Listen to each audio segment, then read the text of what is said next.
Тріумфу «Динамо» у Базелі 50 років. 14 травня 1975-го кияни у Базелі виграли Кубок Кубків. Сьогодні – знаковий день в історії українського футболу. 50 років тому, 14 травня кияни у Базелі виграли Кубок Кубків. 1975-го у швейцарському Базелі на стадіоні Санкт-Якоб-Парк київське «Динамо» на чолі з легендарним Валерієм Лобановським виграло Кубок Кубків УЄФА. Вперше в історії володарем європейського клубного трофею стала українська команда. Цей ювілей – не просто спогад про тріумф. Саме тоді київське «Динамо» вперше змусило Європу говорити про український футбол, українських тренерів та футболістів із справжнім захопленням.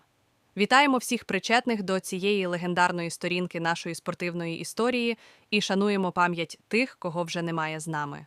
Підпишись на канал, щоб не пропустити найцікавіші новини зі світу футболу.